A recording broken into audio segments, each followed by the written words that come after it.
Good morning বন্ধুরা, কেমন আছো তোমরা? আশা করছি সবাই অনেক ভালো আছো। আমি অনেক ভালো আছি। অনেক দিন পর ভিডিওটা নিয়ে এসেছি। আসলে এখানে 3 থেকে 4 দিনের ভিডিও আছে। পুরোটাই না একদিনে আমি করতে পারিনি, একটু একটু করে করেছি। আর তোমরা জানো হয়তো আমি দাদু বাড়ি যাব। আর এখন যে ভয়েসটা দিচ্ছি, এখন কিন্তু আমি দাদু বাড়িতেই আছি। তো দেখো দাদু বাড়িতে এসেছি, অনেকক্ষণ হয়েছে। আর যেদিন এসেছি সেদিন কোনো রকম ভিডিও হয়নি। আস্তে আস্তে সন্ধ্যা হয়েছে, তারপরে আর কি একটুখানি খাওয়া দাওয়া করে ঘুমিয়ে পড়েছি। সকালের দিকেও ভিডিও করা হয়নি, এখন এই তো দুপুর হয়েছে। আর আজকে আমার দিদার বাৎসরিক। তো এখানে বাড়ির মানে বাড়িতে সবাই সবজি কাটাকাটি করছে। আর কালকে রাতে অনেক কাজ করা হয়েছে, দই বানানো হয়েছে। তো বাড়িতে কিছু লোক এসেছে, বয়স্ক লোক। তো তাদের জন্য বুনু চা বানিয়ে নিয়েছে, আর সেটাই আমি ঢালতে গিয়ে পড়ে গিয়েছি। আসলে কি বলতো, এক হাতে ফোন আর এক হাতে কাজ, এটা কিন্তু খুবই কষ্ট। আর একটা কি বলতো, চা যে কোনো জিনিস ঢালতে গেলে কিন্তু পড়ে যায়। ক্যামেরার দিকে তাকাবো নাকি ওই দিকে তাকাবো, এরকম করে কিন্তু অনেক কিছু পড়ে যায় আমার হাত থেকে। তো দেখো এদিকে বুনু চা বানিয়ে নিয়েছে, আর এদিকে আমার মা আর দিদা মিলে কিন্তু আলু কাটছে। এখানে রান্না হবে দুপুরে। তো সেই রাতে যে খাওয়া দাওয়া হবে সেইগুলো কিন্তু ওরা সবাই মিলে কাটাকুটি করে রেডি করে রেখে দিচ্ছে। আর বাইরের পরিবেশের কথা কি বলবো, আমার দাদাবাড়ির জায়গাটা এত এত ভালো লাগে, সত্যি অনেক বেশি ভালো লাগে। আর শুধু আমার না, যারা আসে তাদের প্রত্যেকেরই খুবই পছন্দের জায়গা বলতে পারো। আর এই দিক দিয়ে এত সুন্দর হাওয়া আসে কি বলবো। তো যেহেতু আমি আমার দিদার কাজে গিয়েছিলাম, মানে বাৎসরিক অনুষ্ঠান ছিল, তো সেখানে আমার ভিডিও করার একটু ইচ্ছে ছিল না। আর ভিডিও করিনি বলেই চলতে পারে। ওই মা কখনো বলছে ভিডিও কর, কখনো বুনু বলছে। তো সেটাই আর কি, আর কিছুই না। আর আমি নিজে থেকে একদমই ভিডিও করতে চাইনি। আগে আগে যখন দাদাবাড়ি আসতাম শুধু ভিডিও করতাম, কিন্তু এখন কেন জানি না, একটুও ইচ্ছে করছিল না। তো এদিকে দেখো এরা গান করবে, আমি না ঠিক জানি না কেন এসেছে, মানে জানোই তো অনেক রকমের লোক আসে সমস্ত কিছু করতে, তো সেগুলি। আর এইদিকে আমার মা আর দিদা, এটা আমার মামির মা, মানে আমার দিদা হবে। তো তারা মিলে এখানে দেখো সবজি কেটে যে জলগুলো ফেলতে এসেছে। তো সবাই টুকিটাকি কম বেশি কাজ করছে। আর এদিকে আমার বুনু আর আমার বাবা চলে এসেছে। তো বাবার বুনু এইমাত্র ঘরে ঢুকলো, সামনে দেখতে পাচ্ছ একটা স্প্রাইটের বোতল, সেটা নিয়ে এসেছে। আমি সারাদিন যেহেতু না খেয়েছিলাম, সারাদিন বলতে এখনও হয়নি, ওই দুপুর হয়েছে, সারাদিনটা না খেয়ে থাকতে হবে, কেন কি এখানে রান্না হবে না, এখানে একবারে রাতে খাওয়া দাওয়া হবে। তো সারাটা দিন না খেয়ে থাকতে হবে। তো বাবাকে বলেছিলাম কিছু আনতে, তো বাবা মিষ্টি নিয়ে এসেছে আর একটা স্প্রাইট। খালি পেটে তো স্প্রাইট একদমই খাওয়া যাবে না, একটা মিষ্টি খেয়ে নিয়েছিলাম। তো দেখো এই যে বাবা এখানে। আর এটা সন্ধ্যাবেলার দিকে মানে ভিডিওটা করেছিল বুনু, আমি ঘরেই শুয়েছিলাম, তো ভিডিওটা বুনু করেছিল। তো এদিকে সবাই, আমাদের মধ্যে রাজবংশীদের মধ্যে নিয়ম থাকে গড়াগড়ি করতে হয়, আরও অনেক অনেক নিয়ম থাকে, সেগুলো হয়তো আমিও জানি না। তো সেখানে বাবা বাবা তোর টাকলু মাথা হয়েছে, এটা হতে হয় যেহেতু আমার বাবা এই বাড়ির একমাত্র জামাই। তো আর নেই আমার মাসি বা মেসো, সেরকম কেউ নেই। আর আমার দাদুরা যেহেতু 4 ভাই, তো এখানে 3 ভাই রয়েছে আর আমার বাবা রয়েছে, এরা 4 জন মিলে এখানে এইভাবে দাঁড়িয়ে আছে। আর এখানে ওরা গান করছে, অনেক কিছু নিয়ম থাকে। তো এটা শ্রাদ্ধতেও করতে হয়, আর বাৎসরিক কাজ যেটা 1 বছর শেষে করে সেখানেও কিন্তু করতে হয়।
শ্রাদ্ধর কাজ এইমাত্র সম্পূর্ণ হলো। আর এই যে দেখো বাবা এখন টাকলু মাথা হয়েছে, একটা ধুতি একটা গামছা পরেছে, আর আমার বাবার শরীরটা মাটি মাটি হয়েছে সেটাই মুছামুছি করছে। আর আমার বাবা এখন খুঁজছে আমার বাবার ফোনটা কোথায় রেখেছে সেটাই খুঁজে পাচ্ছে না, তো সেটাই খুঁজে নিচ্ছিল। আর এরকম করে না কি বলো তো, এর আগের বার শ্রাদ্ধতে অনেক ছিল, এবার 4 জনই ছিল। আর এটাকে গোড়াগড়ি বলে। আর এই যে দেখতে পাচ্ছ এটা আমার দিদা, আমার দাদুর ভাইয়ের বউ। তো আমার দিদা আছে আর আমার হচ্ছিলো এটা আমার বাবা। তো এখানে ওরা গল্প করছিল আর বলছিল যে হয়ে গেল, এখন আমরা খাওয়া দাওয়া করতে পারবো। তবে হ্যাঁ, আমরা তো এই বাড়িরই বলতে পারো, তো আমরা অনেকটা পরে খাবো। আর এই যে দেখতে পাচ্ছ এটা আমার মামি। তো সবাই এখানে এসেছে আর এই ঘরে সমস্ত কিছু রাখা হয়েছে, তাই একটু একটু করে আসছে। আর সারাটা দিন যেহেতু কিছুই খাইনি, এখন বাইরে অনেক লোকজন খাওয়া দাওয়া করছে, তো ভাইকে বলেছি একটুখানি পাঁপড় এনে দিতে। তো দেখো ভাই এক থালা পাঁপড় নিয়ে এসেছে। এত পাঁপড় তো একা খেতে পারবো না, তাই সবাই মিলে একটু একটু করে পাঁপড়টা খেয়ে পেটে অনেক খিদা, জানো তো শ্রাদ্ধ বাড়িতে আসলে না দুপুরের দিকে দই চিড়া দেওয়া হয়। তো আমি তো দই আর চিড়ে মানে মুড়ি এসব দেওয়া হয় গুড় দিয়ে, আমি তো ওইগুলো একদমই খেতে পারি না, তো আমি না খেয়েছিলাম। তো তারপরে ওই সন্ধ্যাবেলার দিকে পাঁপড় খেয়ে রাত 10টা না 11টার দিকে ভাত খেয়েছি। তারপরে এদিকে তার পরের দিন যত ক্যাটারিংয়ের বাসন ছিল সেগুলো আমার দিদা, এই যে দেখতে পাচ্ছ এটা আমার ছোট দাদুর বউ, মানে আমার দিদা। আর এই যে আরেকটা দিদা দেখতে পাচ্ছ এটা আমার আমার যেই দিদাটা এখন নেই সেই দিদার বৌদি। বৌদি হবে না কি হবে আমি ঠিক জানি না, মানে আমার মায়ের মামি। তো তারা সবাই মিলে কাজ করছিল। আর কাজ করতে করতে এইদিকে বুনু যেহেতু আজকে বেশিক্ষণ থাকবে না, আজকে বুনু চলে যাবে, তাই দেখো বুনু কিন্তু রেডি হয়ে বেরিয়ে পড়েছে। আর ওই যে বাবা মা মামা দাদু আর একটা যে গাড়িতে আছে মানে বাইকে, সেটা আমার ছোটো দাদুর ছেলে। আমার দাদুরা কিন্তু 4 ভাই 3 বোন। তো সেই ছোটো দাদুর ছেলে আমার বুনুকে এখন বাস স্ট্যান্ডে রাখতে যাচ্ছে। যেহেতু সকাল সকাল যাচ্ছে, এখন টোটো কোথাও নেই, তাই এই যে বাইকে করে বুনুকে রাখতে যাচ্ছে। আর বুনু যেহেতু আর ছুটি নেই, তোমরা সবাই জানো বুনু শিলিগুড়িতে থাকে, বুনু আর বাবা কিন্তু শিলিগুড়িতেই থাকে। আর এখানে তোমরা বুঝতেই পারছো আমার দাদু বাড়ি, এর আগে অনেকবার দেখিয়েছি। কি বলো তো, এই যে বাইরের এত সুন্দর পরিবেশটা দেখতে পাচ্ছ, খুবই সুন্দর, কিন্তু বিরক্তকর আর অসহ্যকর কি জানো, এই যে এত গরম এত রৌদ্র, এই যে খাখা রৌদ্রটা দেখতে পাচ্ছ, এটা পুরোটাই মাঠ, এখানে চাষ হয় এক এক মানে সিজনের সময় সিজনের চাষ হয়। এখন যেহেতু ধান হয়েছে, মানে ধান লাগিয়েছে, ছোট ছোট গাছ আছে। আর এই যে সুন্দর পুকুরটা দেখতে পাচ্ছ, এখানে দেখো হাঁসগুলো খেলা করছে। আর ও যে দূরে একদম ছাতা নিয়ে দাঁড়িয়ে আছে, সেটা হচ্ছে আমার মা। আর তারও আগে গিয়েছে আমার একটা দিদা, মানে আমার মায়ের মামি, তো আমার দিদা হবে, তো আমার মায়ের মামি আর আমার ভাই, মানে আমার মামির ছেলে। তো তারা গিয়েছে কচু কাটতে। দেখতে পাচ্ছ কত সুন্দর লাগছে, কিন্তু এই সৌন্দর্যের মধ্যে না একটা ভয়ানক গরম আছে, যার জন্য আমি যেতে পারছি না। আমি এই যে একটা গাছতলায় রাস্তার মধ্যে, আর আমার মা যেহেতু জুতো নিয়ে আসেনি, আর এই যে সামনেই মামি বাড়ি, আমার মা যেহেতু জুতো আনেনি, তো আমি আমার মাকে দিলাম। এই যে রাস্তাটা এত গরম, মানে হাঁটাই যাচ্ছে না, জুতো ছাড়া তো হাঁটাই যাবে না। তো সেখানে মা দিদা আর ওই যে ছোটো ছোটো ভাই আর বোনু গিয়েছে কচু কাটতে। আসলে আমরা নিয়ে এসেছি শুকটি মাছ। শুকটি মাছ যে আমাদের একটা খুবই জনপ্রিয় খাবার, সেটা হচ্ছিল শীতল, সেটা আমার মা খুবই ভালো খায়, সেটা বানানোর জন্য। এই সুন্দর সুন্দর দৃশ্য, সেটার মধ্যে যে এত খারাপ লাগছে গরমটা, তো আমি আর যেতে পারছি না। খুব ইচ্ছে করছিল যাওয়ার জন্য, কচু কাটবে, ভিডিও করব, দেখাবো তোমাদেরকে, কিন্তু বিশ্বাস করো এত গরমে আর মন চাচ্ছে না। ওই যে দেখো ভাই আর বোনু ঘুরে আসছে, খুব সুন্দর লাগছে যেন দেখতে, কিন্তু কি করবো বলো। শীতল বানাতে গেলে না কাঠের হেমন্দেস্তা লাগে, যেটা আমাদের ছিল না, আমাদের পাড়াতেও হয়তো কারো ছিল না। তো আমার মা 1 বছর থেকে শুকটি মাছ শুকিয়ে সেগুলো যত্ন করে রেখে দিয়েছে, দাদু বাড়ি আসবো তারপরে এখানে বানাবো। কিন্তু আমরা এসেছি এর আগে একবার, সেখানে আমরা আনতে ভুলে গিয়েছি। তাই ওই যে শুকটি মাছগুলো দেখছো সেইগুলো না আবার আমার দিদা একটা প্লাস্টিকের উপরে শুকাতে দিয়েছে, আর এদিক দিয়ে না খুব সুন্দর হাওয়া আসে, আর সেই শুকটি মাছগুলো সমস্ত কিছু পড়ে গিয়েছে। আর সেটা দেখে তো সবাই হাসাহাসি করছে। তো বেশি করে আমার মামা আমাকে খেপাচ্ছে, নোংরার মধ্যে নাকি পড়েছে। তো সেইগুলো আবার আমার দিদা আমার মা একটা একটা একটা একটা করে তুলে এই যে হেমন্দিস্তাটা দেখতে পাচ্ছ সেখানে আমার মা দিয়ে দিয়েছে। এবার এই যে এটা আমার দিদা, এই দিদাটা এখন ওই শুকটি মাছগুলোকে গুঁড়ো করবে, তারপরে এখানে দিবে কালো কচু। আমি কিন্তু কোনোবারও বানানো দেখিনি, এবার এই যে ফার্স্ট টাইম দেখছি। আর এইদিকে আমার ভাই কাটছে মাংস, আর আজকে যেহেতু বাৎসরিকের পরের দিন, আত্মীয় স্বজন বাড়িতে সবাই আছে, খাওয়া দাওয়া হবে, তাই বাড়িতে এই যে মাংস আনা হয়েছে আর ভাই কাটছে মাংস। আর কি বলতো, এখানে আমাদের বাড়িতে মানে মামা বাড়িতে যেহেতু আমার ভাই বড়, তাই কম বেশি যেগুলো কাজ করতে হয় সেগুলো আমার ভাই করে। আর এখন আমরা 3 জন যাব স্নানে। এটা আমার দাদুর মেয়ে, মানে আমার ছোটো দাদুর মেয়ে, যে আর কি ওই শুকটি মাছটাকে গুঁড়ো করছে, সেই দিদার মেয়ে, আমার মাসি হবে। আর আমার বুনু, মানে আমার মামার মেয়ে, আমরা 3 জন মিলে যাব এখন স্নানে। যেহেতু আমার মামা বাড়িতে রান্নাবান্না হচ্ছে, অনেক লোক যখন তখন কলপারে সবাই চলে আসে জল নিতে। আমার অনেক বিরক্তকর লাগে এই জিনিসটা, স্নানের সময় কেউ যদি চলে আসে।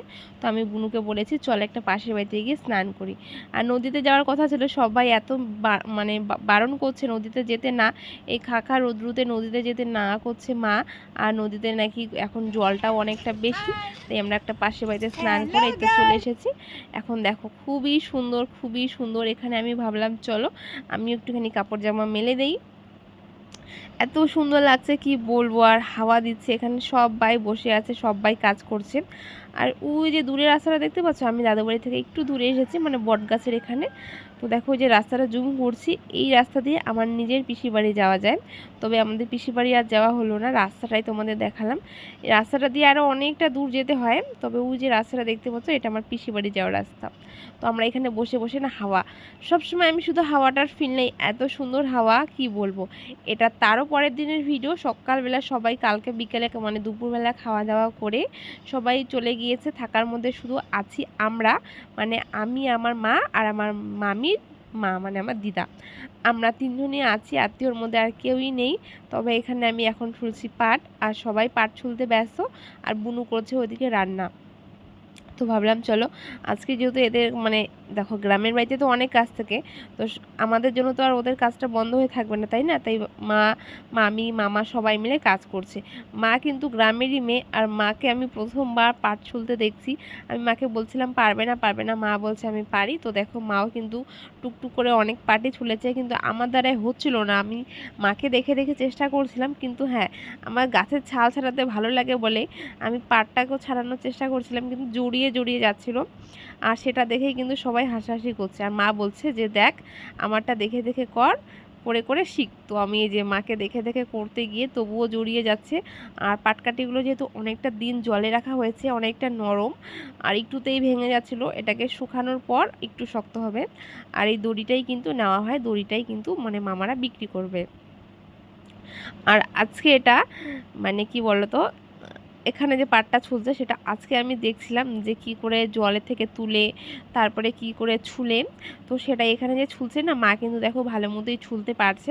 তবে মা যেহেতু অনেক দিন পর কাজটা করছে, স্পিডটা একটু কম, মানে অন্যটা একটু বেশি বেশি করতে পারছে। আর আমার মা একটু আস্তে আস্তে, যেহেতু একটা কাজ অনেক দিন পর করলে কিন্তু এরকমটাই হয়। আর আমি যেহেতু করিনি, তো আমার দ্বারা একটুও হচ্ছিল না। আর মা বলছে তোকে করতে হবে না, কেন কি নষ্ট হয়ে যাচ্ছিলো।